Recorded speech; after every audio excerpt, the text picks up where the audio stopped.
Les vraies voix Sud Radio, 17h-20h, Philippe David, Cécile de Ménibus.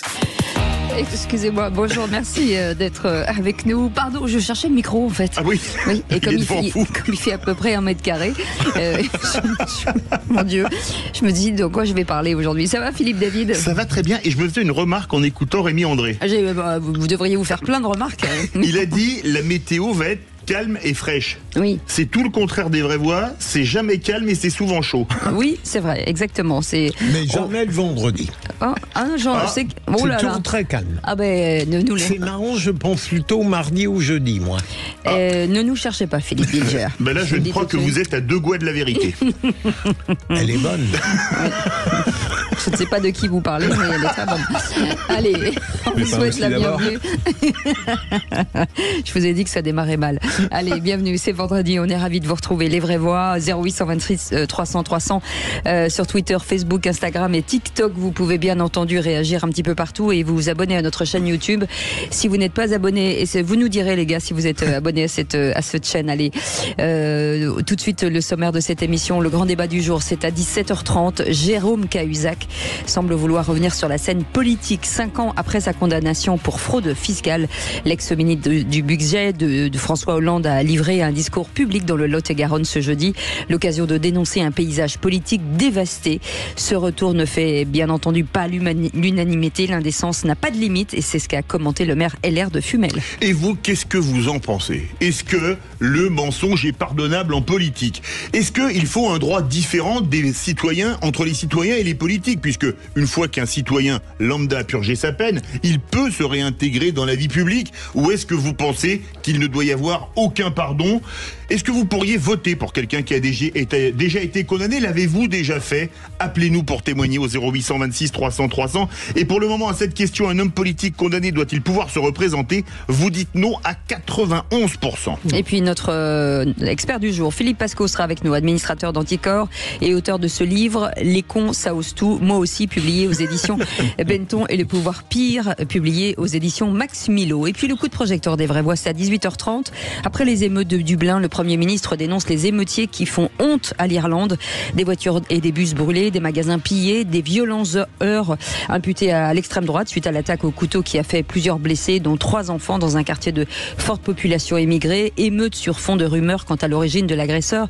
Des scènes qui rappellent forcément ce qui s'est passé en France cet été. Et vous, qu'est-ce que vous en pensez? Est-ce que vous pensez que c'est peut-être le ras-le-bol face à l'insécurité qui peut causer ce type de réaction épidermique chez les Irlandais?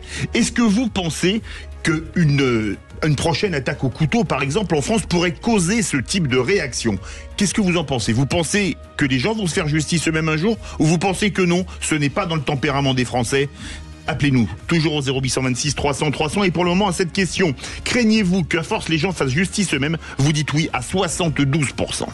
Et on en parlera avec notre expert Pierre-Marie Sèvres, président de l'Institut pour la justice. On vous souhaite la bienvenue. Les vraies voix jusqu'à 20h, 19h. Les vraies voix Sud Radio.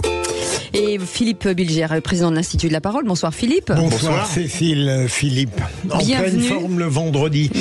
Le vendredi, il y a d'abord le retour de René Chiche. Après, il y a les vraies voix. Ouais, c'est vrai. Le retour de René Chiche, il est là, directeur des rédactions du groupe Entreprendre de la Fond Presse.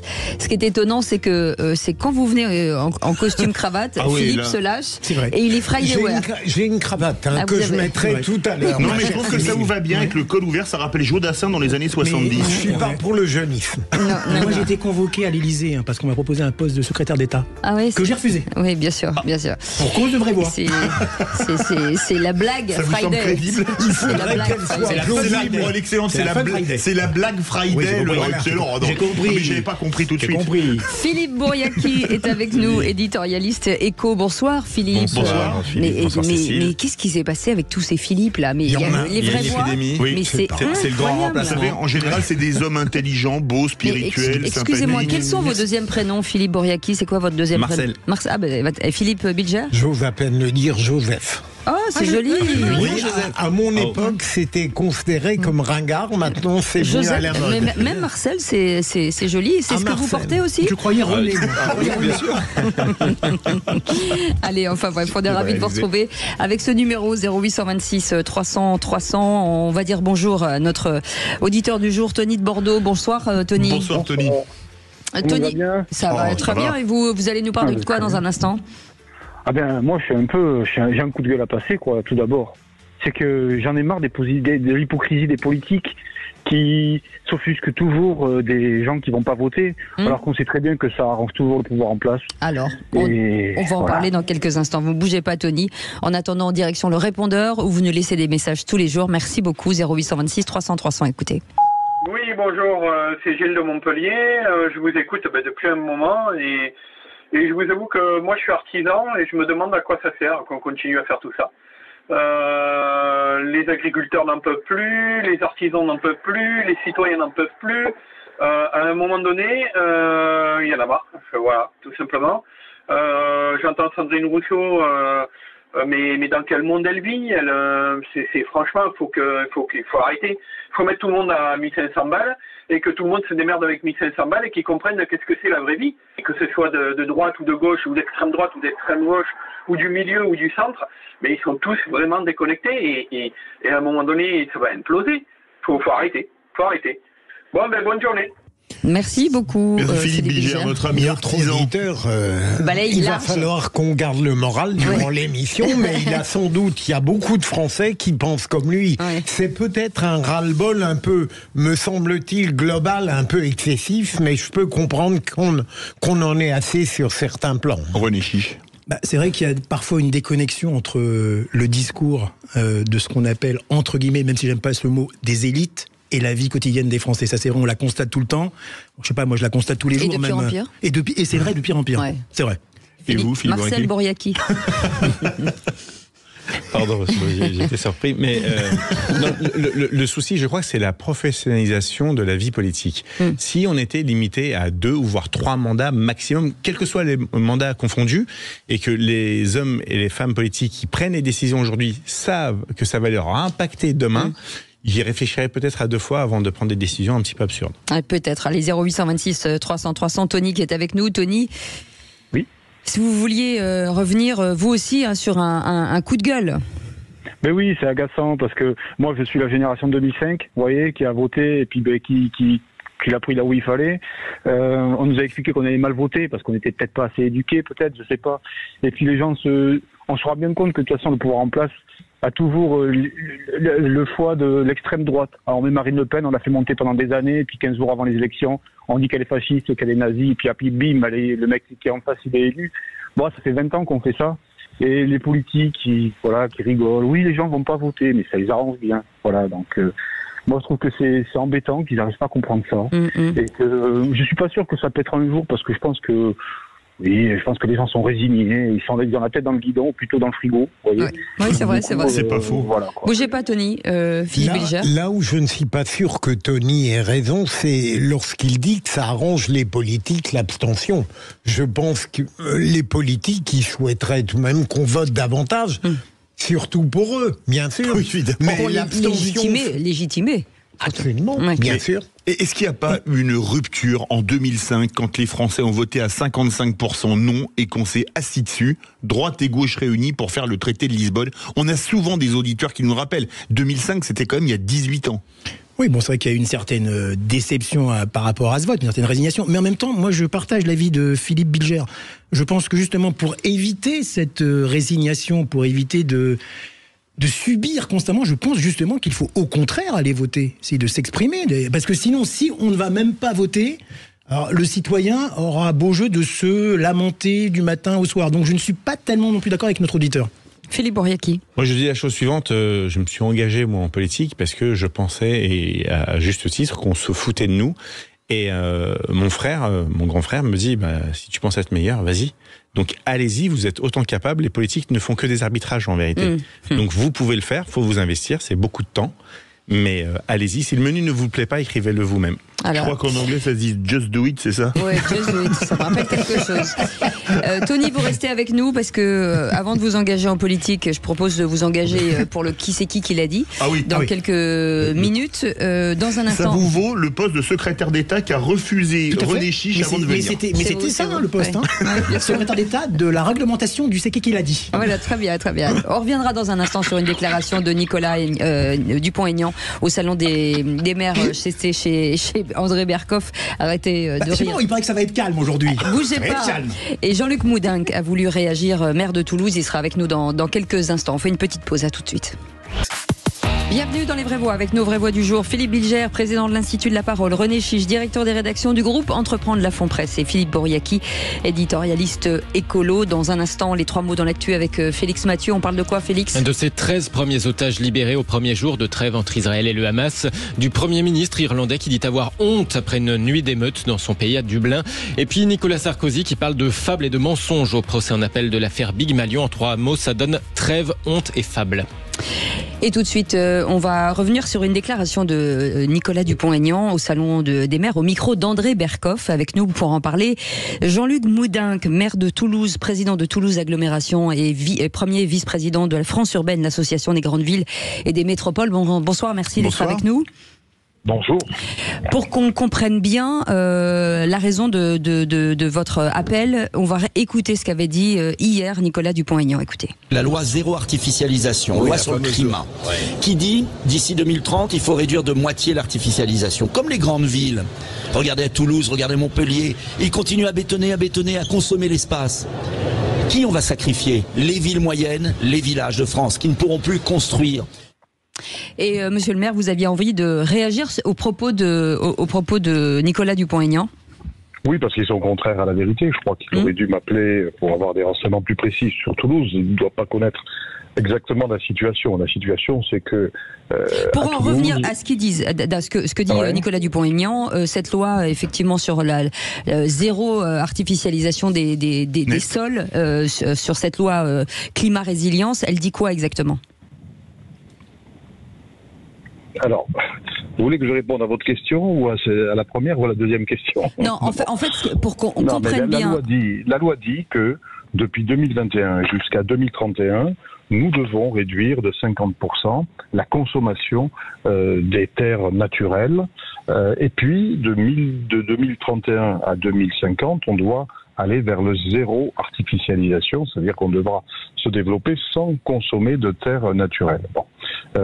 Moi, ce que je tiens à dire d'abord à Nicolas Dupont-Aignan, c'est que, à la vérité, contrairement à ce qu'il croit, les métropoles ont été plus vertueuses que l'ensemble du pays. Entre 2009 et 2021, c'est-à-dire avant que la loi soit votée, eh bien, les métropoles, les 22 métropoles françaises, n'ont consommé que 1% de la superficie sur l'ensemble du territoire national. 1% de la superficie artificialisée a été consommée par les grandes villes et métropoles qui accueillent, je le rappelle, 28% de la population française. Donc, en réalité, la consommation excessive, elle ne vient pas des territoires métropolitains, elle s'est produite ailleurs. Quant à Toulouse, puisqu'il a parlé de Toulouse, oui. Toulouse, en population, c'est la 6e métropole de France. Mais quand on regarde sur cette période de 2009-2021 la consommation foncière, eh bien Toulouse n'est pas 6e, comme cela aurait pu être le cas très normalement, elle n'est que 14e, c'est-à-dire que Toulouse a été encore plus vertueuse que la moyenne des métropoles qui elles-mêmes étaient plus vertueuses que l'ensemble du pays. Donc je crois que c'est un débat difficile, qu'il ne faut pas opposer le rural et l'urbain, parce qu'en réalité, la loi qui a été faite, qui part d'un bon objectif, en tout cas moi j'y adhère à cet objectif-là, elle a été mal faite, voilà la vérité. Elle a été mal faite, et elle a été mal faite à la fois pour les grandes villes, et pour les communes rurales. Les communes rurales, beaucoup d'entre elles ont des projets de développement et elles ont le sentiment, la conviction que cette loi va les brider et les empêcher de se développer. Quant aux grandes villes, elles reçoivent beaucoup de nouveaux habitants et la question se pose de savoir comment on peut accueillir ces nouveaux habitants sans consommer trop de terres naturelles. Oui, donc il faut repenser la ville. Et oui, alors il faut... je dirais aller vers la densité, mais nous savons bien que la densité, les citoyens sont réticents. Alors si demain, dans les grandes villes, on doit passer de la densité à la surdensité, on va avoir des phénomènes de refus. Et je rappelle que la crise du logement est là, qui nous commande de construire des logements, même quand c'est pas très populaire. Donc ce que je pense en réalité, c'est que c'est une loi qui aurait dû dû être conçue autrement. Elle est partie d'une idée de la Convention citoyenne. Les citoyens ont des idées, c'est pas forcément des experts. Elle est allée directement au gouvernement et au Parlement, et elle n'est pas passée par la case élus locaux, alors que c'est nous, les élus locaux, qui sommes tenus de la mettre en œuvre. C'est ça. Ce que je pense, c'est qu'il aurait fallu s'y prendre autrement. Il aurait fallu retenir l'objectif national d'aller vers le zéro artificialisation nette, parce que face au réchauffement climatique, c'est ce qu'il faut faire, mais on aurait dû construire ça avec les intercommunalités, qu'elles soient urbaines ou rurales, à travers la France entière, et chacune aurait dû décliner un projet de développement, une prospective en fonction de ses objectifs, mais en démontrant que chacun allait vers le zéro artificialisation nette. Je crois que comme ça, on aurait pu concilier l'objectif qui en soi est vertueux, mais aussi le rythme de développement et l'ambition de développement qui est variable d'un territoire à l'autre des différentes intercommunalités françaises. Merci beaucoup Jean-Luc Moudinque, maire de Toulouse et président de Toulouse Agglomération et premier vice-président de France Urbaine, l'association des grandes villes et des métropoles. Merci beaucoup d'avoir été avec nous. Tout de suite, les 3 mots dans l'actu. Les vraies voix Sud Radio.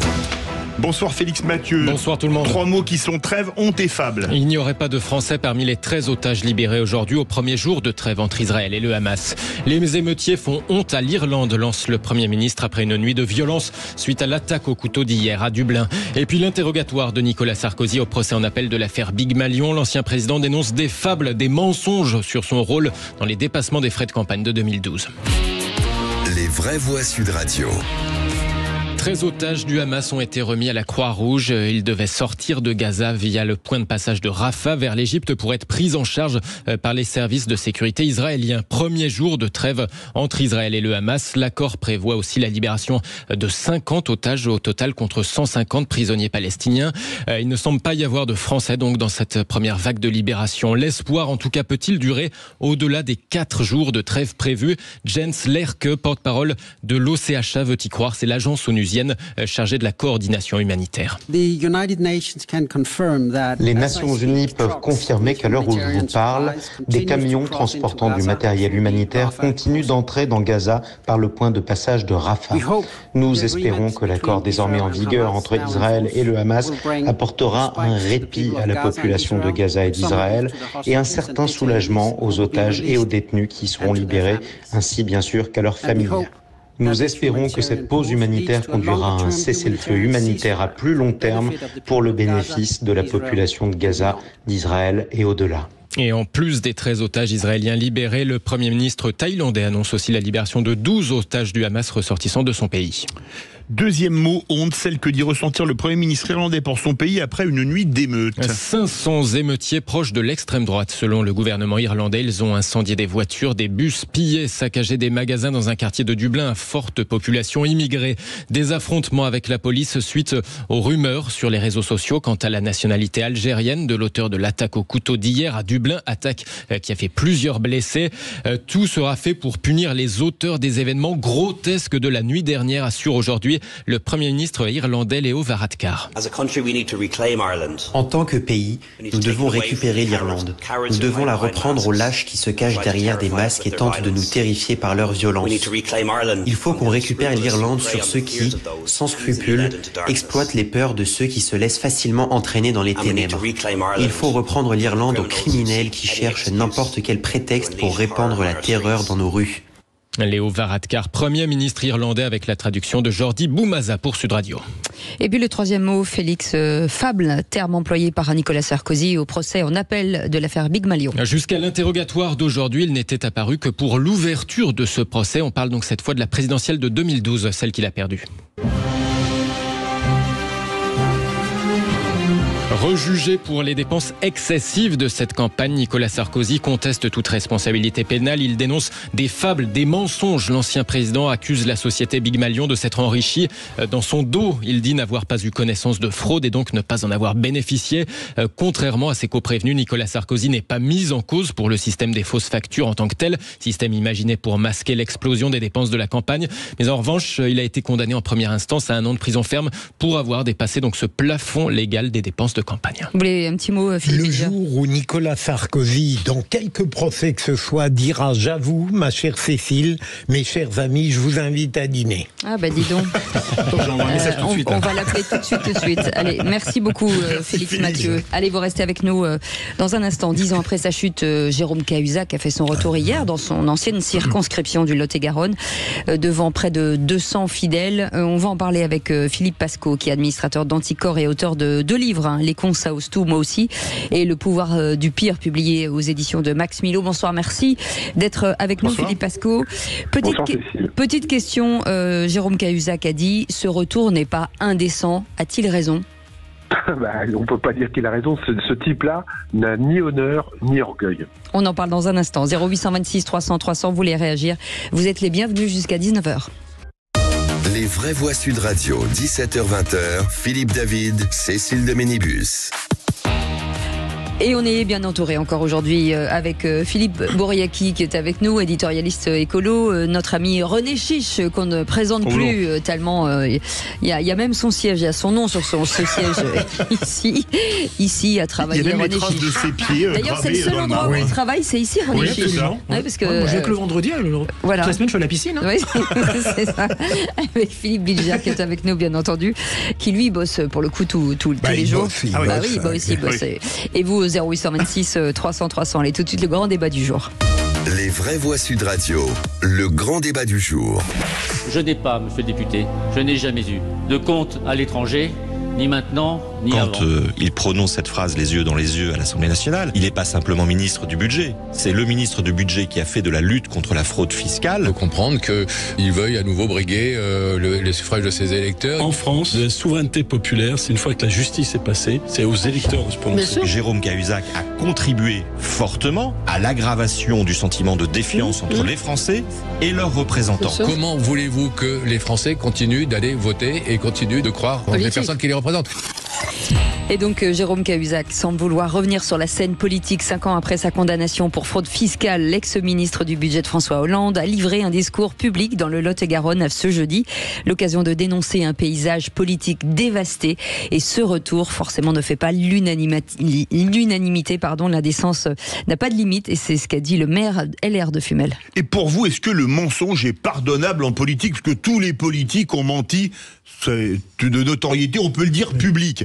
Est-ce que vous pourriez vous voter pour un élu qui a déjà été condamné? Et puis vous pouvez nous dire au 0826 300 300, s'il a pas piqué dans la caisse, je pourrais voter pour lui. Par contre, je pourrais pas voter pour lui s'il a détourné de l'argent ou s'il a fait ceci ou cela. Qu'est-ce que vous en pensez? Vous voulez une démocratie à la norvégienne ou à la suédoise, à la scandinave, ou quelque chose de plus latin, puisque nous sommes des latins?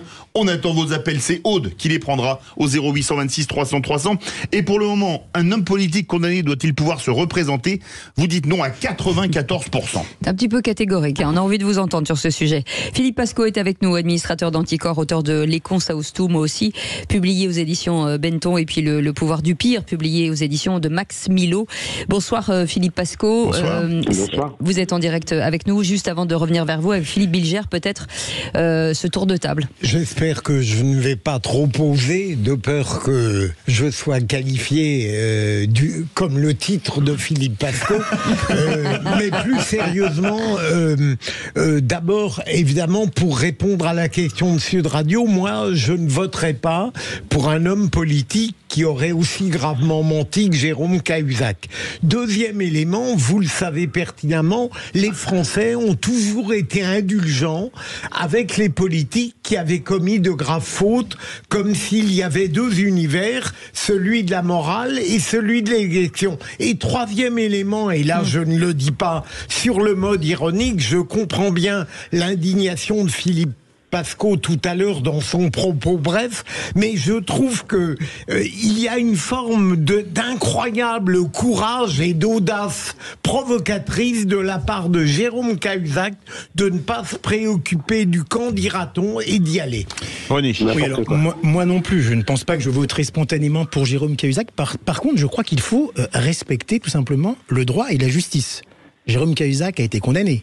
Il a payé sa dette à la société. Oui. Bon. Rien ne l'empêche maintenant de se représenter aux élections. C'est pas du tout une interdiction à vie. je comprends pas pourquoi on veut maintenant, tout d'un coup, exclure à vie un homme politique qui, certes, a péché, entre guillemets, a été condamné, a commis une infraction. Mais une fois qu'il a purgé sa peine, qu'il a payé sa dette, il a le droit de se représenter. Et surtout, c'est qu'il faut faire maintenant confiance aux électeurs. Parce que si les électeurs veulent éventuellement le réélire, c'est donc la démocratie qui parle. Je donnerai d'autres exemples tout à l'heure. C'est la deuxième chance. Voilà, exactement. Je vois pas pourquoi... Philippe Bouriaki. Ouais. Bougez pas, Philippe. On fait le tour de table et après ça vous, Philippe Pasco. Vous savez beaucoup de Philippe, d'ailleurs. Je vais citer un grand homme, notre Seigneur Jésus-Christ, sauveur et rédempteur de l'humanité. Le pardon est divin et celui qui n'a jamais péché me jette la première pierre. Moi Celle qui n'a jamais péché me jette le premier caillou.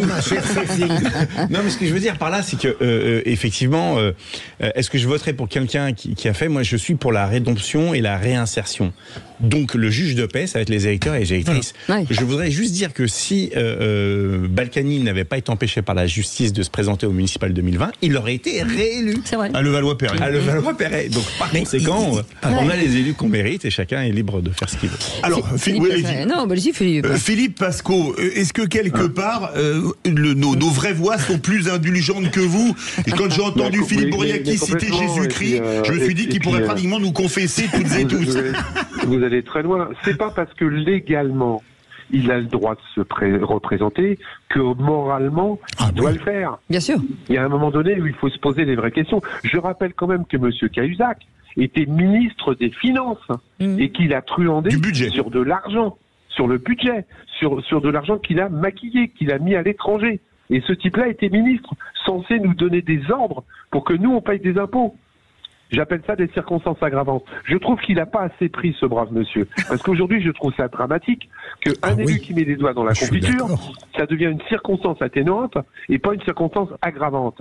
J'espère, je souhaite que si M. Cahuzac se représente, il prenne une énorme claque auprès des électeurs. Et quand on dit l'électeur est roi, excusez-moi, cher monsieur qui a parlé là, je ne sais pas quel est votre nom. Aujourd'hui, les gens sont tellement dégoûtés qu'ils ne vont plus voter. Je rappelle quand même que le remplaçant de M. Valls, vous vous rappelez de M. Valls? Oui. Le remplaçant de M. Valls a été élu avec 0,9 électeurs sur 10. Moins de 1 électeur sur 10. Donc quand vous dites que c'est l'électeur qui fait la loi, non, l'électeur aujourd'hui ne veut même plus aller voter parce qu'il en a marre de l'électeur vote. Mais non, il vote pas. Aujourd'hui, la moyenne, c'est 1 électeur sur 10 inscrits pour être élu. Philippe Pasco, donc M. Cahuzac, s'il donne un petit peu comme il sait le faire du clientélisme, parce qu'il fait ce qu'il faisait il y a 10 ans. On va serrer des mains sur le marché, on frotte la croupe de la boulangère, on fait un grand sourire à tout le monde, et on a l'impression qu'on va être élu. C'est fini ce temps-là. Il faut que les ripoux restent en dehors de la politique. Alors, juste une question, Philippe Pasco. S'il avait, par exemple, évité cette phrase qu'il a face aux Français, je n'ai jamais fait ça, je n'ai jamais eu de compte, je n'ai jamais... Est-ce que ça aurait quand même changé les choses? Parce que c'est aplomb, finalement. Cécile, il était ministre du budget. Oui. Il a truandé sur de l'argent. C'est quelqu'un qui, à l'époque où il était ministre, demandait aux gens de se serrer la ceinture. Et lui, il détournait de l'argent à l'étranger. Et il le dit à l'Assemblée. Oui, non, mais bien sûr. Non, mais c'est juste l'aplomb et finalement, quand Philippe dit qu'il a du courage, devant l'Assemblée nationale, parce que c'est quand même hallucinant. Cécile, j'ai 25 ans de politique derrière moi. La soupe est tellement bonne que ces gens-là sont prêts à faire n'importe quoi pour s'accrocher au pouvoir. Ça, c'est sûr. Quand vous pensez qu'un type comme Carignon, ça vous parle? C'est quand même représenté au municipal. Oui, à Grenoble. Ces gens-là n'ont aucun orgueil. Enfin, excusez-moi, mais Carignon, il a pris une veste au municipal à Grenoble. Il est arrivé quand même deuxième. Oui, mais il a perdu beaucoup. Avec très peu d'électeurs. Encore une fois, dire c'est l'électeur qui fait la loi, c'est pas vrai. Changeons les élections. Rendons le vote obligatoire. Rendons le vote blanc comme un vote politique. Et vous allez voir que ces gens-là ne seront plus élus. Mettons un casier judiciaire vierge, comme je le défends depuis 2013, pour pouvoir être élu. Aujourd'hui, vous travaillez dans une mairie, vous êtes obligé d'avoir un casier vierge. Ouais. Oui, mais excusez-moi, d'abord, ça n'a rien à voir, parce que la politique n'est pas un métier. La politique, c'est le peuple qui donne un mandat à quelqu'un qui se présente. Et non, mais excusez-moi, par contre, monsieur Pasco, avec tout le respect que j'ai pour vous, parce que ça appelle beaucoup. C'est que vous placez au-dessus de tout la morale rigoriste et vous voulez laver plus blanc que blanc. Or, moi, je me place sur le registre du droit et de la justice. Si vous êtes condamné, que vous purgez votre peine, que vous payez votre dette, pourquoi voulez-vous exclure à vie, non pas M. Cahuzac spécialement, mais tous les élus qui vous ensuite sont représentés? Je ne vois pas pourquoi. Je pense que vous ne m'avez pas écouté, cher monsieur, quand vous avez parlé tout à l'heure. Je vous ai dit que légalement, il avait le droit, mais que moralement, il n'avait pas le droit. C'est ce que je suis en train de vous dire. Oui. Mais non, il a dit que légalement, il avait le droit, mais moralement, moi, je suis en train de vous dire que moralement. Donc moi, vous placez la morale au-dessus. Mais moralement, ce monsieur, il devrait devenir boucher, il devrait faire autre métier, mais qu'il ne revienne pas en politique. Restez avec nous, Philippe Pasco, parce que... Allez, 0826 300 300, Jonathan qui nous appelle de Villeneuve-sur-Lot. Bonsoir, Jonathan, je sais jamais. C'est Jonathan. Voilà. Non, parce que c'est Philippe qui me dit Jonathan. Mais n'importe quoi. Bonsoir à tous. Je suis très content de vous avoir en ligne. Nous aussi. Donc oui, je vous appelais parce que moi, en fait, j'habite Villeneuve-sur-Lot. Vous n'êtes pas sans savoir que monsieur Cahuzac, il a été maire de Villeneuve-sur-Lot pendant 2 mandats. Oui. Et en fait, il est énormément apprécié à Villeneuve. Enfin, moi, j'y habite que depuis 5 ans, donc j'ai pas connu sa mandature, malheureusement. Mais quand vous discutez avec tous les anciens, les gens qui habitent à Villeneuve depuis longtemps, et puis ils sont tous unanimes sur monsieur Cahuzac. Ils disent que les meilleures années de Villeneuve, ça a été à l'époque où il était maire. Ouais. Oui, mais en fait, chez vous, le maire a pris le pas sur le ministre, en fait. Mais et puis ça, on le disait de Balkany. Oui, mais on disait ça sur Balkany, comme disait Philippe Bilger. Comme le disait Philippe Bouriaki, il se serait représenté au municipal à Levallois-Perret, il était réélu dans un fauteuil. Mais si on fait la liste d'élus qui ont été condamnés, qui ont purgé des peines et qui ont été réélus, c'est un annuaire de page jaune. Philippe Pasco. Mais c'est normal. Je vous rappelle quand même que ces gens-là font un clientélisme à outrance. Ils gèrent pas la ville, ils gèrent des clients. Balkany, il a toujours, vous mettez des fleurs dans toute la ville et vous vous rendez compte qu'après les budgets de la ville explosent parce que quand vous regardez le budget de la ville de Levallois-Perret, ils sont mal les gens au niveau. Allez, Philippe Bilger, écoutez. Philippe Pasco, est-ce que au fond notre relative indulgence, même si je vous rejoins sur le plan de l'indécence, le droit est très différent. Est-ce que ça n'est pas parce qu'on pense qu'au fond peu ou prou l'ensemble de la classe politique n'est pas vraiment irréprochable? Est-ce que ça ne crée pas une sorte d'indulgence un peu excessive, peut-être pour un Cahuzac, alors qu'à juste titre, vous êtes indigné? Mais c'est clair. Et il y a un deuxième problème que je me pose souvent et que je dis dans mes conférences, c'est quand les gens de gauche parlent, les méchants ne sont que chez les gens de droite. Et quand vous discutez avec les gens de droite, les méchants ne sont que chez les gens de gauche. Moi, je lutte contre le système de corruption qui est en train de se mettre en place sur toute la France. Et j'appelle les électeurs à retourner aux urnes et à se débarrasser de ces gens-là. Ok, légalement, il a le droit. Moralement, il est indécent, il n'a aucun orgueil, ce monsieur. Eh ben, mettez-lui une claque dans l'urne. Philippe Pasco, ça réagit beaucoup au 0826 300 300. Et Tony qui nous appelle de Bordeaux. Tony, une réaction peut-être? Oui, eh bien écoutez, alors c'est vrai qu'au niveau de la loi, peut-être qu'il faudrait durcir, prononcer des peines d'inéligibilité, comme ça serait réglé. Mais ce monsieur, il n'a pas brûlé un feu rouge. Hein. Vous voyez, c'est pas un petit délit ce qu'il a fait. Donc moi, j'avoue que c'est vrai que les électeurs vont voter. On parlait de l'abstention tout à l'heure, mais ils vont voter, mais combien vont vraiment voter pour lui? Et puis, vous savez, moi, je viens d'une autre époque peut-être, mais il y a un truc qu'on a oublié, ça s'appelle l'honneur. Alors, je vous avoue, l'honneur, ils s'en donnent, ça s'appelle la Légion d'honneur. Alors, ils s'en donnent à eux-mêmes, et ils restent entre consanguins, là. Sur ce sujet-là, vous n'avez pas tort, Tony. Ah ben oui, il n'y a pas d'honneur, en fait. Le mec, il peut ouvrir un kebab s'il veut, ça va, il va le gérer. Excusez-moi, vous savez, sur l'honneur, Georges Clémenceau disait, l'honneur, c'est comme la virginité, ça ne sert qu'une fois. Allez, on a encore un appel au standard 0826 300 300. Je crois qu'on retourne encore à Villeneuve-sur-Lot avec Eric. Bonsoir, Eric. Oui, bonsoir. Bonjour à tous. Bonsoir à tous. Oui. Voilà, moi je voulais juste intervenir sur l'idée de Jérôme Cahuzac pour des ensembles, c'est que aujourd'hui on jette le propre sur cet homme. Ok, très bien. Cet homme a été jugé, il a payé sa dette. Mais aujourd'hui, combien de ministres et combien de représentants, politiques politiques et publics ont des affaires en cours et sont encore au pouvoir et restent encore au pouvoir. Alors c'est bien gentil de jeter la pierre sur Jérôme Cahuzac, mais Jérôme Cahuzac, quand il a effectivement fraudé au niveau du fisc, il était à l'époque pas ministre déjà, ça c'est la première des choses. Et la seconde des choses, il a payé sa dette et il a remboursé le fisc et il a fait tout ce qu'il y avait à faire. Donc je ne vois pas pourquoi aujourd'hui on se permet de jeter, je dirais, l'opprobre sur un homme qui a payé sa dette. Et moi je suis de droite à la base, je n'ai jamais été de gauche, mais je dois reconnaître que certaines personnes politiques aujourd'hui, dans le je dirais le paysage politique, sont encore en poste, et je pense qu'ils ont fait beaucoup plus que Jérôme Cahuzac. Eric, voilà. Vous n'êtes pas obligé de répondre à mes questions, mais s'il se représentait, vous pourriez voter pour lui?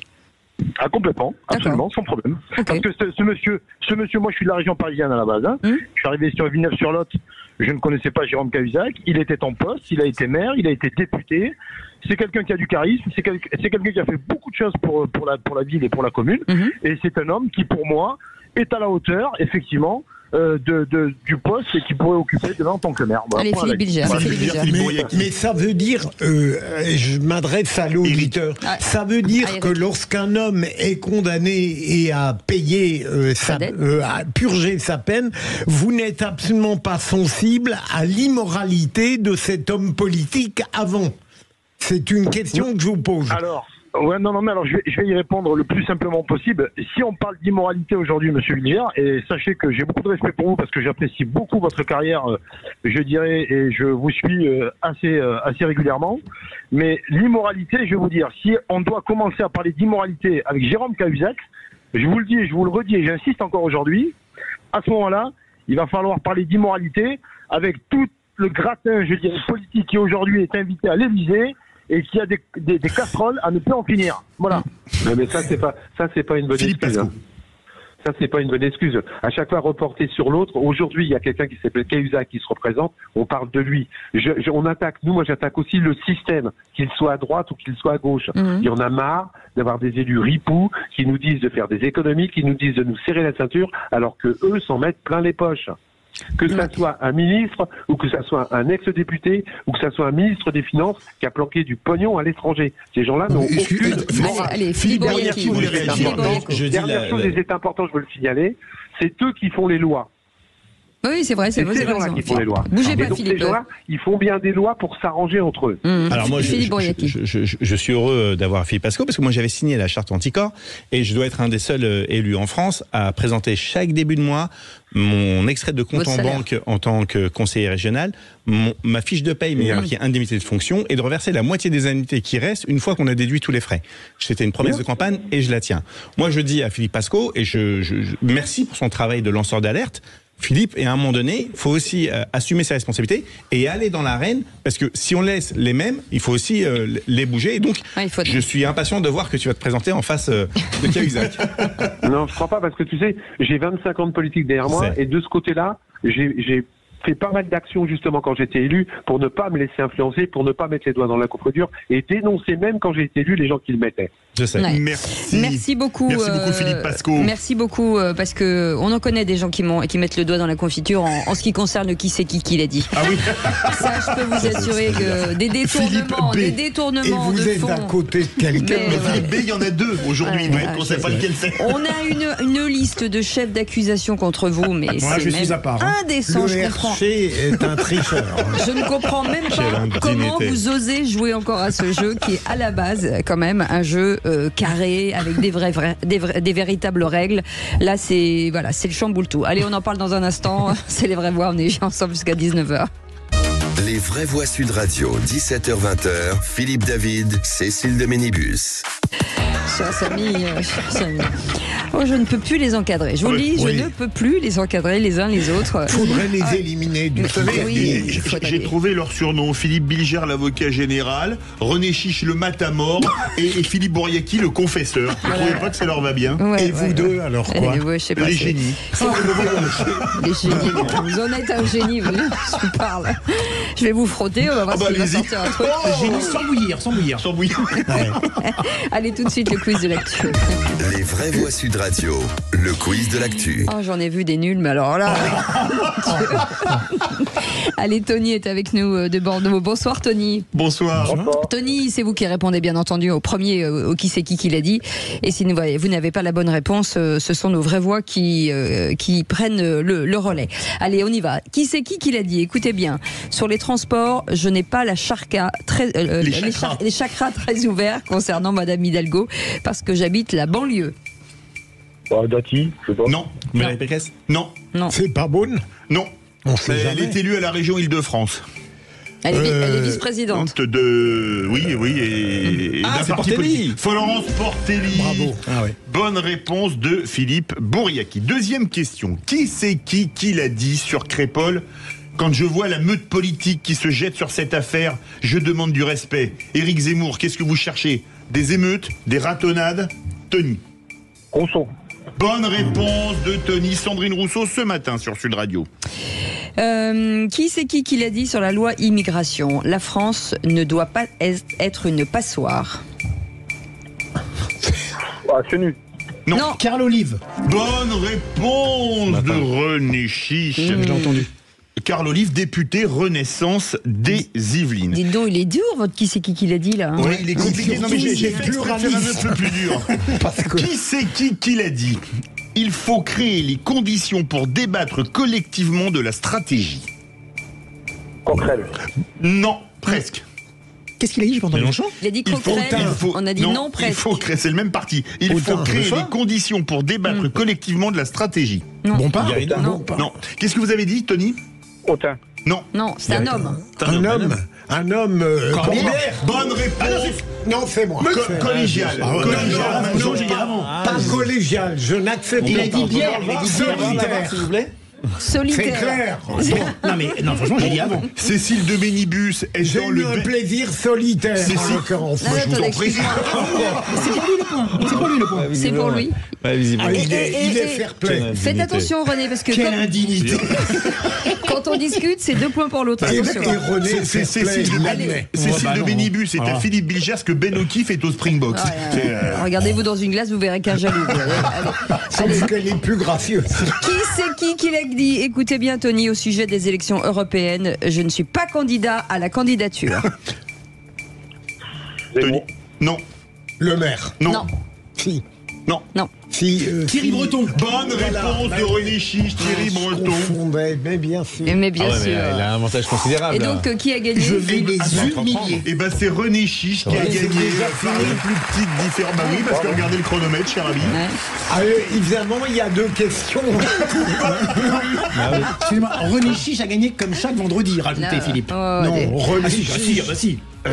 Mais vous n'êtes pas obligé d'humilier les gens. Mais si. Moi, je viens le vendredi pour humilier. Mais je vais vous dire que dans les vraies voix, certains adorent se faire humilier. Ils sont fous. Excusez-moi, il n'y a que de l'eau dans vos bouteilles, là, parce que je me pose des questions. Allez, Tony, merci beaucoup d'avoir joué avec nous. Merci, c'était très sympa de vous avoir aujourd'hui. Dans 10 minutes, le tour de table de l'actu des vraies voix. Avec vous, Philippe Bilger. Eh bien, étrangement, on ne connaît pas les prénoms des agresseurs de Crépol. Avec vous, Philippe Bouriaki. On parle de tour de table. On va parler de la Bobo Hidalgo. Et avec vous, René Chiche. Je vais parler des livres des hommes politiques. Top ou flop? Dites donc. Allez, on fait un petit point. On revient dans un instant, tout de suite. Il y a la rime. Sud Radio. Les vraies voix Sud Radio, 17h-20h. Philippe David, Cécile de Ménibus. Et avec nous jusqu'à 19h, Philippe Ier de Bilger. Et ma chère Cécile, il a de la chance, Rémi André, il rencontre que des flocons. Nous, on en a beaucoup de vrais parfois. Je l'ai déjà faite. Philippe, heureusement, a bien voulu oublier sa mémoire. Pourtant, vous n'êtes pas blanc comme neige. C'est ça. René Chiche est avec nous. Ça va, René? Très bien. Il rigole. Très bien. Il est content, c'est sa récréation. Oui, mais vous êtes trop badine avec lui. Vous manquez de solennité à une certaine époque. J'englobais.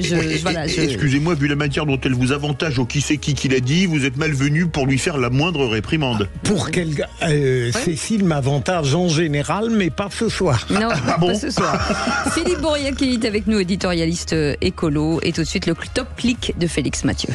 Les vraies voix Sud Radio, c'est le Top Clic.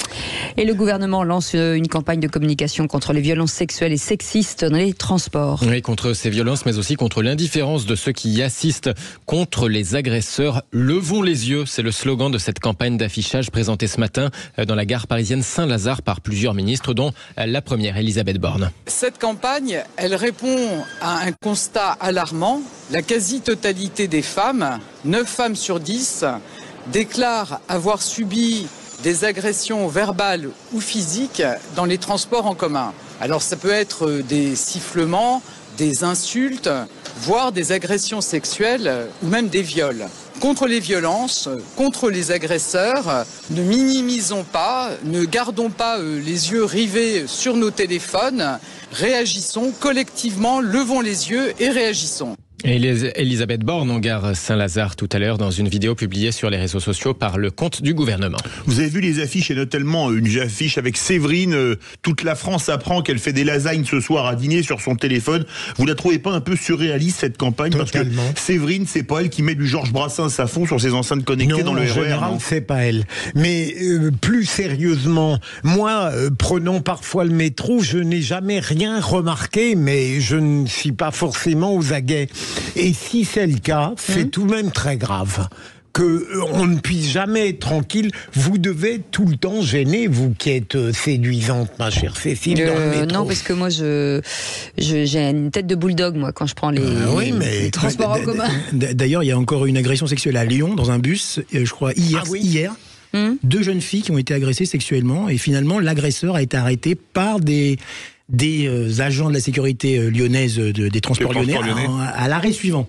Et avec l'état du métro parisien, et je ne fais pas d'humour là-dessus, les gens peuvent invoquer de mauvaises excuses.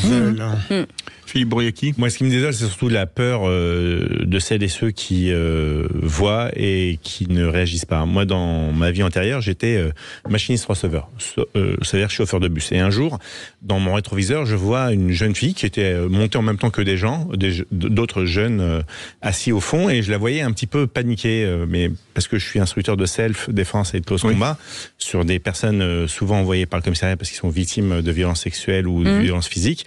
J'ai décelé qu'il y avait quelque chose qui allait pas. Et quand je me suis dirigé vers l'arrière, bon, les jeunes branleurs m'ont un petit peu manqué de respect, mais ça a tourné vite au vinaigre.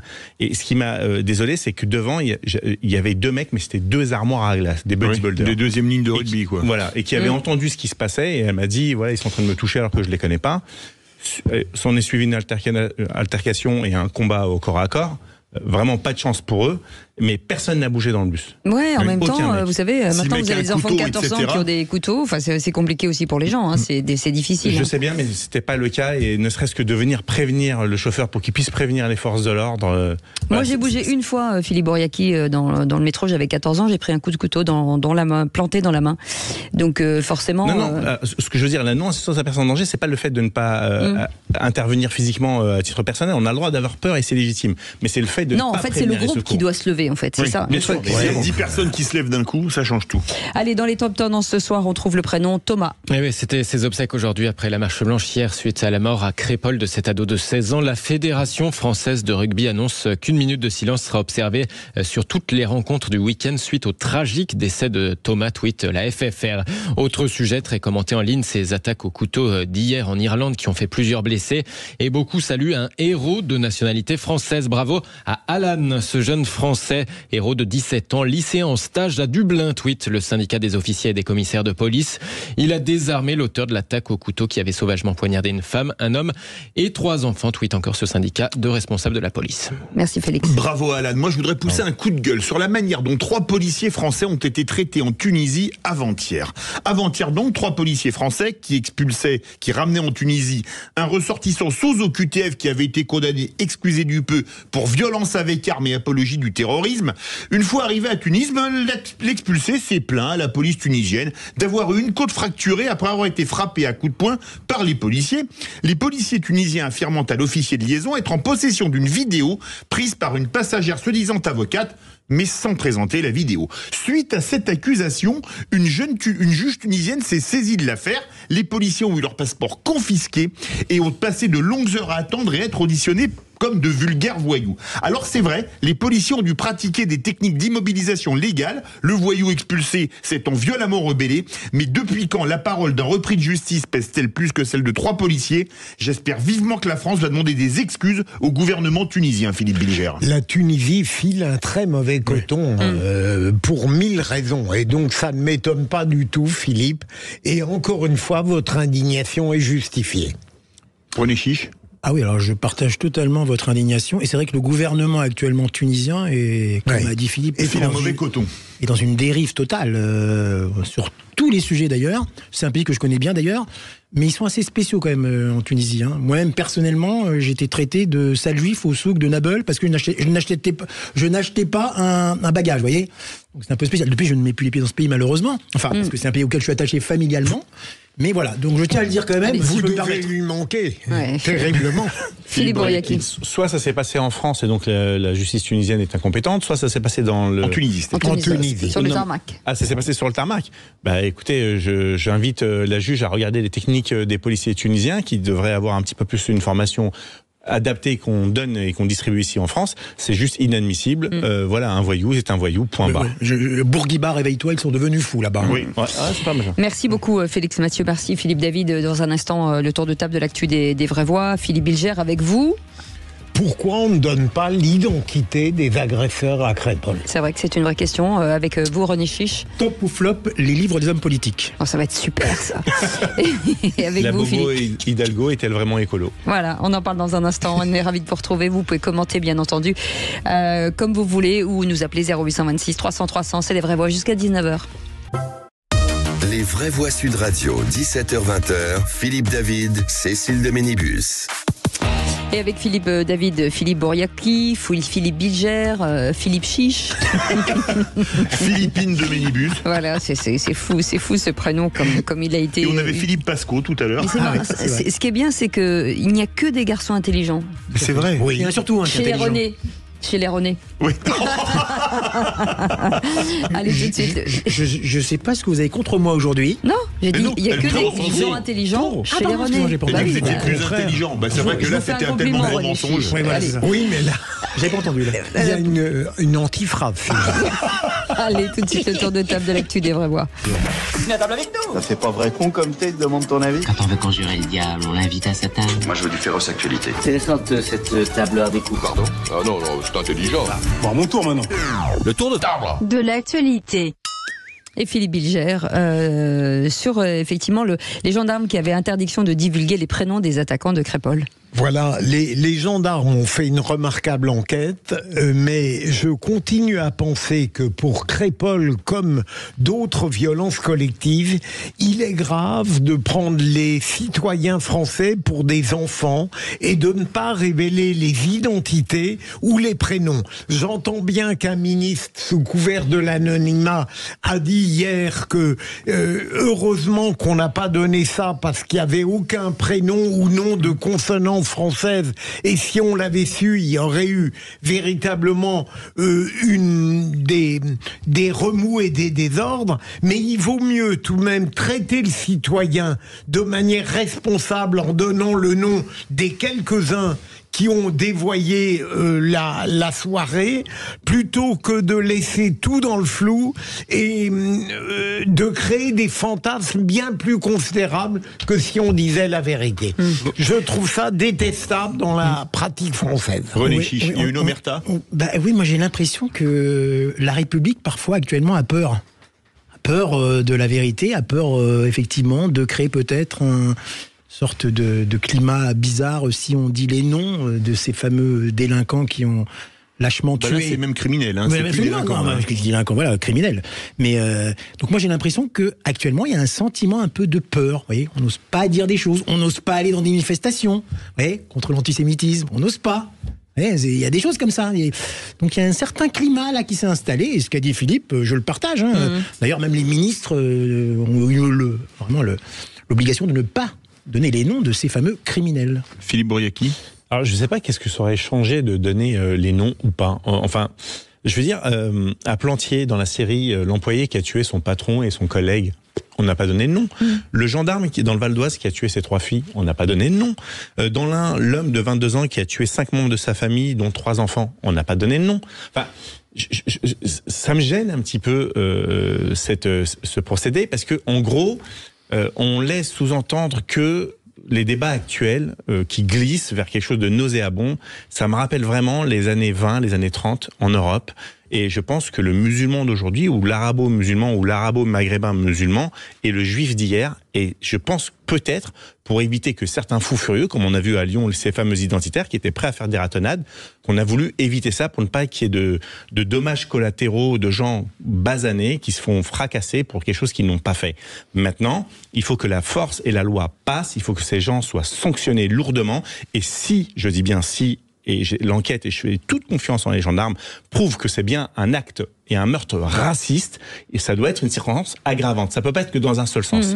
Le racisme, ça touche tout le monde, et y compris les Français dits de souche ou les Blancs. Le racisme anti-blanc existe, et si c'est le cas, ça doit être une circonstance aggravante. Parce que si on ne le met pas en avant, ça peut donner des mauvaises idées à certains. Moi, je crois absolument l'inverse, Philippe, pour cette raison simple, que tous ceux qui dénoncent la réalité d'un islamisme ou d'une population qui pourrait être française de papier ne respectent pas nos lois sont traités de fascistes. Si on donnait les noms, on verrait qu'ils ne sont pas délirants. Moi, je trouve qu'il vaut mieux donner les noms. Mais c'est des meurtriers, qu'ils soient blancs, pas blancs, non ou pas non. Oui. Et j'ai un autre souci, si on a une minute. Très court. J'ai un souci avec le mot islamisme. Parce que vous maniez tous la langue française et la terminaison doit être importante. Pourquoi on n'a pas la même terminaison pour judaïsme, christianisme, hindouisme ? Le problème, il est là. C'est que lorsqu'on met ce mot-là, islamisme ou islamiste, forcément on amalgame le mot islam et donc musulman. Mais les attentats ont été faits par des islamistes en France. Tous les musulmans ne sont pas des terroristes, mais tous les islamistes se réclament de l'islam. Alors justement, les attentats ont été commis par des fous furieux qui ont un endoctrinement féroce et dévoyé la religion musulmane. Vous savez que moi, je suis pas musulman, donc je peux en parler en toute liberté et légèreté. Du moment que vous commettez l'atrocité, vous n'êtes plus musulman, puisqu'il est écrit dans le Coran comme dans la Torah, l'Exode 20, 30, tu ne tueras point. Dans la Bible, Matthieu 21, 22, tu ne tueras point. Dans le Coran, la Sourate 17, verset 33, ne tuez point la vie qu'Allah a rendue sacrée. C'est-à-dire la vie des humains. Il y a d'autres choses dans le Coran. Oui, mais bien sûr, mais il y a d'autres choses dans la Bible, dans la Torah et dans d'autres livres. Et donc, on ne peut pas juxtaposer aussi simplement. Les créatures de Dieu, ceux qui croient, comme moi, au Tout-Puissant, au D.IE, pour ceux qui comprendront, ont cette force d'amour de l'autre, et on ne peut pas se baser sur une minorité qui veut qu'une chose, nous diviser, et diviser le vivre ensemble qu'on a dans notre belle République. Et ça, je ne les laisserai pas faire. Merci beaucoup, Philippe Boriaki. Mais c'était le tour de table de Philippe Ligère. Non, mais c'est vrai. Absolument. Mais et du coup, Philippe, vous vouliez revenir sur Anne Hidalgo ? Oui, la bobo Anne Hidalgo est-elle vraiment écolo ? Quelle idée extraordinaire. C'est vrai que rouler à 50 km/h, vous consommez moins. Donc sur le périphérique. Oui, j'arrive sur le périphérique. Et d'ailleurs, j'irai même plus loin. Anne, écoute la belle parole des écologistes autour de toi. À 0 km/h, vous n'émettez rien. Donc, il faut 0 km/h sur le périph'. Et je voudrais juste lui montrer que c'est faux ce qu'elle raconte, parce que 50 km/h plus une voie de moins va forcément augmenter le nombre d'embouteillages et donc forcément augmenter la pollution. Donc Anne, s'il te plaît, essaie de revenir à la raison, viens voir les banlieusards que tu veux vraiment pénaliser, on va discuter, et si tu sors de ton carcan et ton carré parisianisme, peut-être que tu entendras raison. Mais c'est pas elle qui a la main sur les 50 km/h, c'est pas elle qui va décider. Sur le périph', si. Si. Oui. Ah. Mais en plus, ça va être extrêmement polluant, j'ai l'impression, et ça va en plus polluer énormément les banlieues. En roulant sur le périphérique, ça va polluer encore plus les banlieues, qui sont déjà très... Tout dépend le vent, mais... Ouais, mais enfin, si, c'est ce que j'ai lu hier sur une étude qui disait ça, justement, que ça allait polluer énormément les banlieues, qui sont déjà, d'ailleurs, extrêmement atteintes par la pollution. Et en plus, j'ai l'impression qu'elle veut essayer de noyer sous cette mesure tout ce qui se passe autour d'elle, avec son voyage à Tahiti, et aussi... Alors là, quand elle a dit l'autre jour que... les transports seraient pas prêts. Ah non, mais c'est incroyable. C'est honteux. C'est incroyable de dire ça. Je veux dire, la maire de Paris, le monde entier attend les Jeux Olympiques à Paris. À 7 mois des Jeux Olympiques. À 7 mois des Jeux. La seule chose qu'elle vient dire, c'est nous ne serons pas prêts. Mais franchement, c'est incroyable de la part. Mais elle a dit les autres ne seront pas prêts. Elle s'était évacuée toute responsabilité de sa part. Oui, bien sûr. Mais enfin, il n'empêche que le fait qu'elle exprime cette position, elle est quand même incroyable à l'approche d'un grand événement. En plus, c'est un mensonge. Je voudrais juste dire que la ligne 14, et je suis concerné puisqu'elle vient jusqu'à Orly et c'est ma ville, ça devait être 2027, elle sera prête en juin 2024. Donc il faut qu'elle arrête de mentir. Elle veut faire une guerre avec Valérie Pécresse parce que la région est le deuxième partenaire financier après l'État, en termes publics, je parle pas en termes privés. Et donc elle a un petit truc revanchard, mais c'est irresponsable de dire ça à 8 mois des Jeux. Oui. C'est anti-républicain, anti-français, anti-patriotique. Oui, ça c'est sûr. Allez, vous restez avec nous dans un instant, la suite du tour de table de l'actu. Avec vous, René Chiche, on parle de quoi ? Alors, un sujet un peu plus léger. J'aime bien varier les sujets. Les livres des hommes politiques, flop ou top. Et je dirais aussi quelques petites indiscrétions sur ces fameux livres d'hommes ou femmes politiques. C'est croustifondant, toutes ces petites. Vous allez voir ce que vous allez voir. Qu'est-ce qu'on va apprendre sur la vie privée de Philippe Bouriaki? Restez avec nous. À tout de suite. Les vraies voix Sud Radio, 17h-20h, Philippe David, Cécile de Ménibus. Et toujours avec nos vraies voix du vendredi, Philippe Bouriaki est avec nous, éditorialiste écolo, et avec nous René Chiche, directeur. CHI, CHE. Voilà, exactement. Non pas CHI, CHI. Mais qu'est-ce qu'il a? Vous avez pris des trucs. Vous avez fumé du CHI, CHON? Je ne fume pas. Directeur de rédaction du groupe Entreprendre l'Infopresse. J'ai l'impression que c'est un faux titre, votre truc, tellement c'est long. Et Philippe Bilger est avec nous. Et on revient sur le tour de table de l'actu des vraies voix. Vous vouliez faire un flop, en tout cas. Non, je ne vais pas faire un flop. Vous anticipez. Mais je crois que je vais le faire. Je crois que je vais le faire, Cécile. Vous voulez faire un top et un flop sur. Oui, non, je voulais. Voilà, c'est qu'en tant que journaliste, on reçoit beaucoup de livres d'hommes politiques. Et cette rentrée, j'ai reçu, je ne sais pas si j'ai reçu le livre d'Aurélien Pradier qui se raconte. Député du Lot. Voilà, j'ai reçu le livre d'Édouard Philippe. J'ai pris quelques notes exceptionnellement envoyées. J'ai reçu le livre aussi il y a quelques mois de Fabien Roussel, de Raphaël Glucksmann, Inès Buzyn. On reçoit une multitude de livres de femmes ou d'hommes politiques, soit qui expriment leurs réflexions, soit qui se présentent pour une future candidature. Et alors, c'est vrai que c'est un véritable marché, en fait, qui est un marché en fait où il y a beaucoup de bides, parce que à part. Mais est-ce que ça fonctionne voilà. Très bonne question, Cécile. Justement, à part 4 ou 5 mastodontes d'hommes qui vendent énormément. Alors c'est qui? C'est Sarkozy qui vend beaucoup. François Hollande vend pas mal aussi. Bruno Le Maire. Bruno Le Maire avec ses romans, exactement, dans un autre registre. Ses ventes se sont dilatées comme jamais. Voilà. Vous avez aussi Éric Zemmour quand même qui vend beaucoup. Exactement. En plus lui. Un peu moins. Un peu moins, mais enfin en plus il est non seulement auteur, mais en plus il est son propre éditeur. Donc lui c'est le pactole assuré effectivement. Aussi François Fillon qui avait vendu quand même 130 000 exemplaires de son livre Faire il y a quelques années. Donc, mais sinon, à part ça, la plupart des livres politiques sont de véritables bides. Alors il y a quelques chiffres historiques que je vais donner, soit un petit peu quelques petites indiscrétions. Vous savez que par exemple, Christine Boutin avait écrit un livre il y a quelques années, elle avait vendu 59 exemplaires. Mais le record a été battu il y a 2 ans ou 2 ou 3 ans par qui? Par Jean-Christophe Cambadélis, qui était comme l'ancien numéro 1 du PS, qui avait vendu, je crois, 11 exemplaires de son livre, Le Big Band démocrate. C'est un record dans l'édition. Je connais un peu l'édition parce que j'ai fait quelques livres et je suis en rapport. Et c'est des chiffres certifiés par les organismes Edistat et GFK qui sont vraiment les organismes. Ça paraît quand même étonnant quand même. Ah non, mais c'est certifié. C'est certifié. Oui, c'est vrai. Non, mais je vous assure. Et d'autres noms aussi que je ne vais pas tous les énumérer. Mais alors, j'ai aussi appris que souvent, lorsque des hommes politiques écrivent des livres, en fait, ils le font quasiment en cofinançant leurs propres ouvrages. Vous savez que normalement, quand un auteur signe un livre, il a ce qu'on appelle un avaloir d'un éditeur. Mais là, c'est pas du tout le cas. Très souvent, ce sont les hommes politiques eux-mêmes, via leur parti ou leur fédération, qui achètent des livres. Par exemple, vous savez, Valérie Pécresse, que connaît Philippe Bouriaki, Valérie Pécresse, lorsqu'elle s'est lancée dans la candidature, non pas présidentielle, mais de la campagne d'Île-de-France en 2011, elle avait écrit un livre, un éditeur que je connais, qui est un de mes éditeurs, l'Archipel, et finalement, elle avait acheté 1000 exemplaires pour sa fédération de son livre, vous voyez.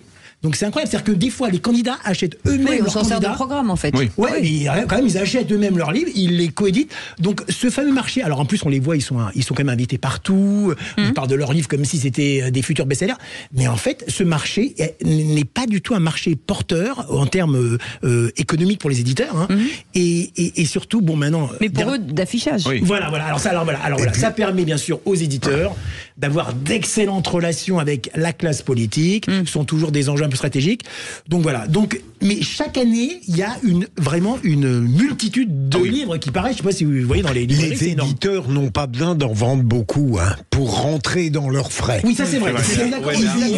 Ils disent le contraire aux auteurs. Mais quand vous avez 58 exemplaires de Boutin ou de 11, alors là, ils perdent de l'argent totalement. Là. Oui. Ouais, il y en a d'autres. Je ne vais pas vous donner tous les noms. Parce que après, il y a des livres qui sont pratiques pour caler des meubles. Donc, c'est pas bien. Voilà, c'est ça. Dont le mien, par exemple. Voilà, exactement. Donc voilà, c'était mon. Il y a quelques livres qu'on aime bien mettre dans les toilettes pour passer un peu le temps. Bien sûr. Mais lorsque l'invité arrive, il faut vite le. Oui, d'ailleurs, je suis venu une fois chez vous, je vous avais dédicacé un de mes livres. Non, je vous enfermerai volontiers dans. Et il manque des pages sur le vôtre. Il manquait des pages. C'était Robert Lamoureux qui disait il y en a qui enlèvent les pages au hasard, alors on peut plus suivre.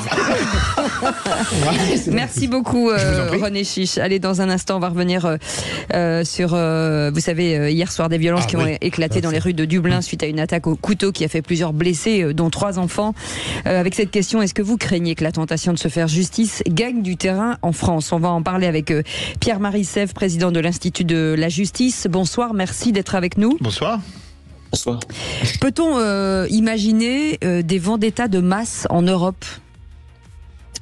Je ne sais pas si on peut aller à ce point-là, ça paraît quand même assez lointain, mais ce qui est certain, c'est qu'à mesure que les citoyens perdent confiance en la justice, ils ont une tendance à se faire justice eux-mêmes. Et moi, je le crains non seulement parce que c'est possible, mais parce que c'est une immense régression civilisationnelle.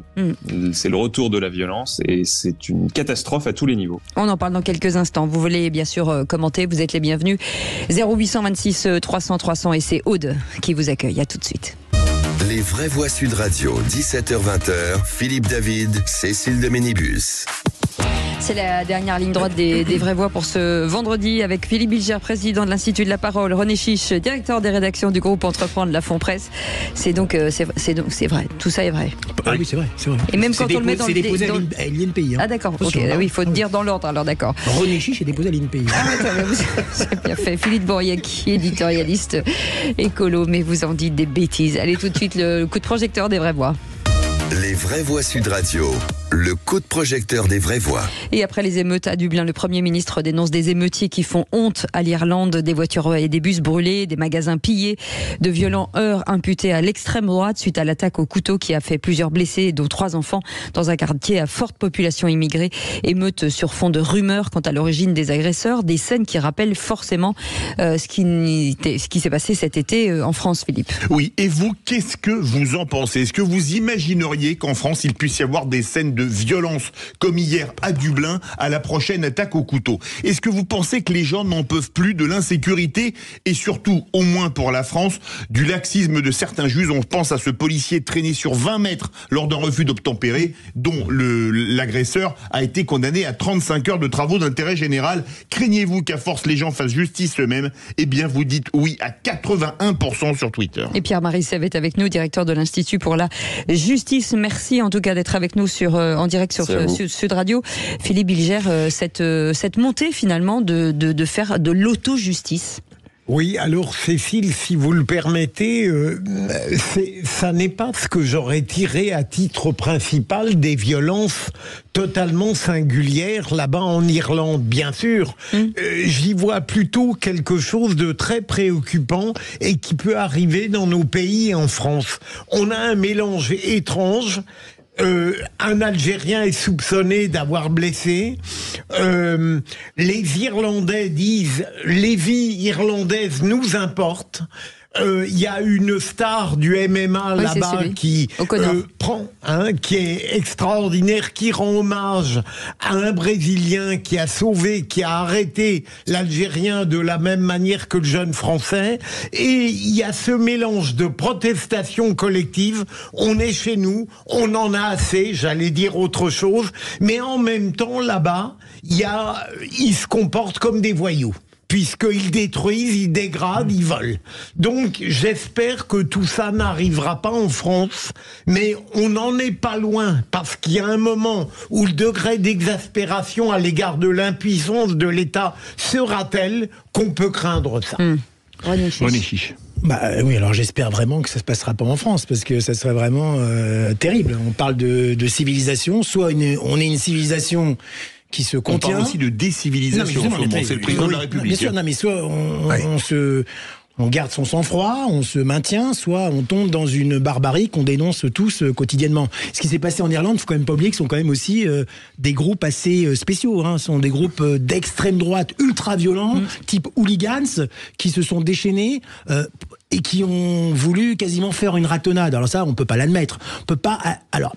Parce quelqu'un d'origine algérienne est soupçonné d'un méfait, en l'occurrence, d'une agression. Grave.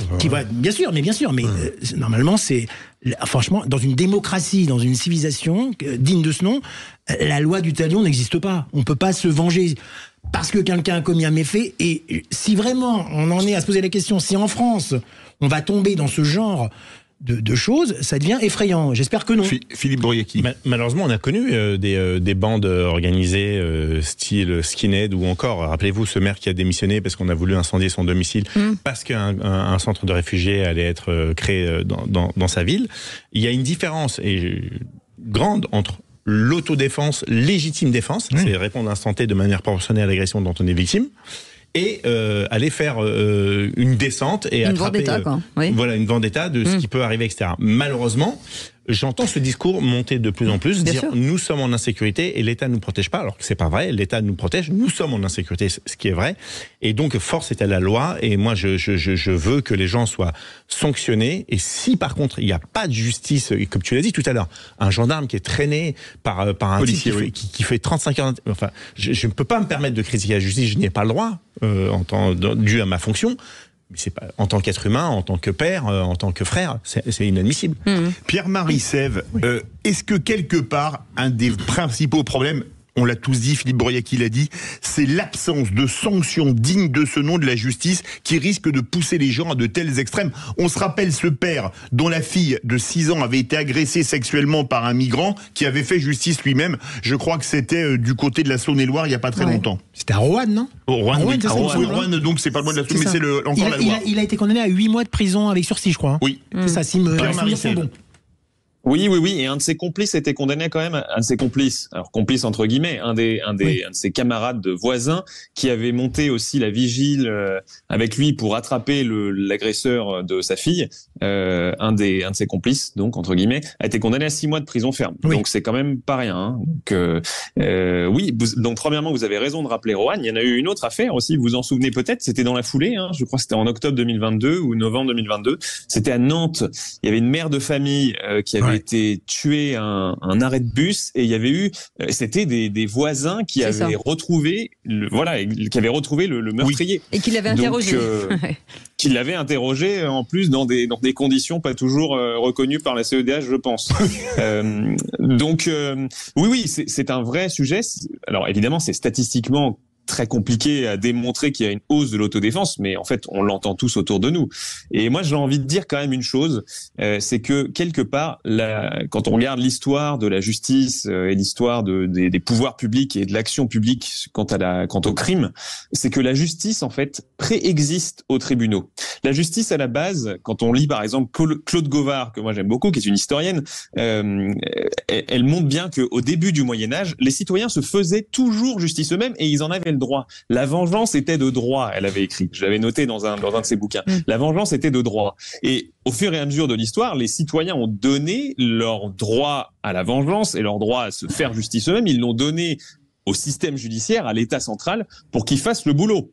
Mais quelque part, quand il ne fait pas le boulot, ou même, on pourrait même sans aller dans ce débat-là, quand les citoyens ont l'impression que la justice ne fait pas le travail, eh ben, c'est évident que le futur, la conséquence directe, c'est que les citoyens vont se faire justice eux-mêmes. Ouais. Et c'est une régression civilisationnelle. Ça veut dire, quand on regarde les taux d'homicide au Moyen-Âge, c'était 10, 20, 30 fois plus élevé qu'aujourd'hui. Donc il faut l'éviter.